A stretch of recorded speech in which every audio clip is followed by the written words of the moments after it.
What's going on, everybody? Welcome back to the channel. So I will be making schedule predictions for every single Power 5 team in college football for this upcoming season. I'm also going to do a subsequent conference standings video once I finish every team in a specific conference, just as a synopsis of all of my schedule predictions for that conference. Anyway, let's go ahead and get into the Ole Miss schedule prediction for this video. So just some quick thoughts on the Ole Miss program heading into 2022. I think Lane Kiffin has a very, very interesting program being built in Oxford right now for a number of reasons, primarily because of his use of the portal. It allows them to be constantly competitive roster-wise, even when they struggle in traditional recruiting, which they have had a little bit of trouble there, at least compared to the rest of the SEC. I mean, on a national scale, they've been very good, but on the SEC scale, things get much more difficult. So the portal really allows them to leverage that in a very interesting way there. Another interesting aspect is just the quarterback position, which we have come to expect pretty much excellence from anybody under Kiffin playing quarterback, but things this year could get interesting. There's a very real quarterback competition going on, and I honestly feel like whoever ends up winning the job there, I think they're going to be very good. It's a rare situation. Normally, if you have a competition, you don't really have any good, clear quarterback options. I think Ole Miss just has two good quarterback options in this case. Zach Evans is an elite running back to add to the program. I think he can be used in a variety of ways. Should be very interesting to see how Lane Kiffin gets him involved. And if the defense just steadily improves, things could be really, really good for Ole Miss once again. However, the loss of Matt Corral is definitely a big one. That's going to be felt at least a little bit. But I don't think it means that Ole Miss is all of a sudden just going to have a bad season by any means because of it. So let's go ahead and dive into the schedule, starting with some guaranteed wins for Ole Miss against teams that just have no real hope of beating them next year, barring absolute catastrophe. And those teams are Troy, Central Arkansas, Tulsa, and Vandy. Just really not worth spending much time on any of those matchups.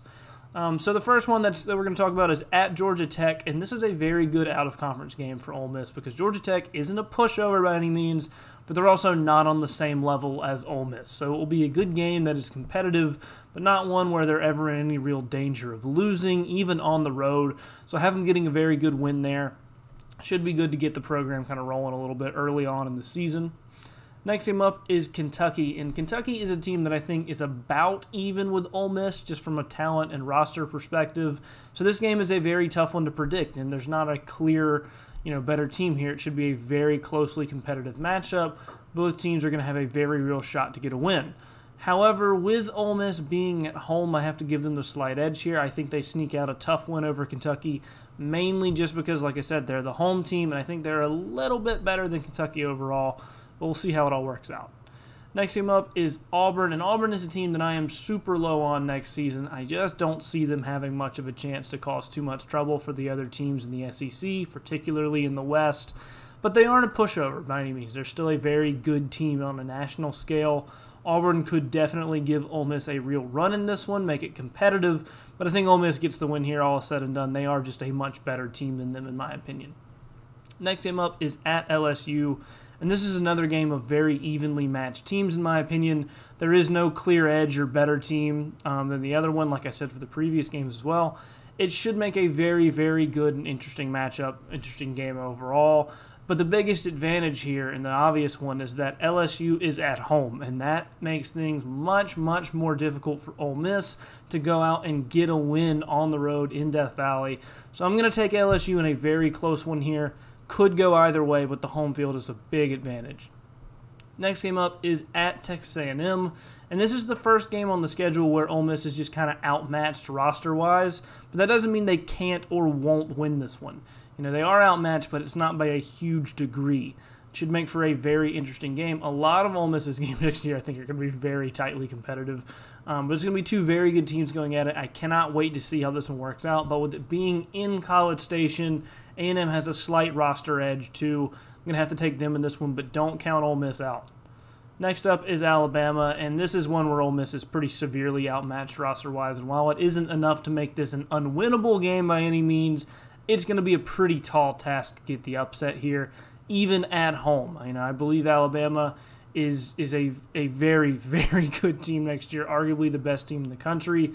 I have them winning in a competitive game here, but mostly one-sided overall. I think they're just too much better than Ole Miss. Next game up is at Arkansas. This is another very close one. It's almost evenly matched. I would give a slight edge to Arkansas here. It is very close, though. Should make for another absolutely amazing matchup, just like last year's game was for them.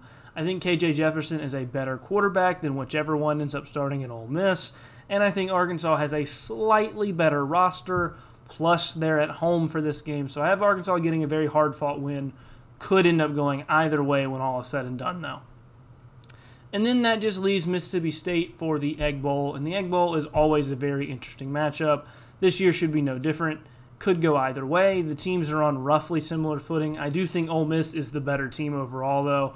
They're a little bit of a notch above Mississippi State at this point, and they're the home team in this one. So while I think the matchup will be a close battle, I think Ole Miss is going to come out on top in the end and get the win in the rivalry.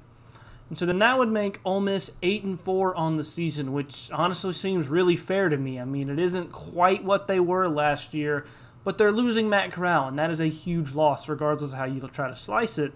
And so there's going to be some level of a step back in the program, in my opinion.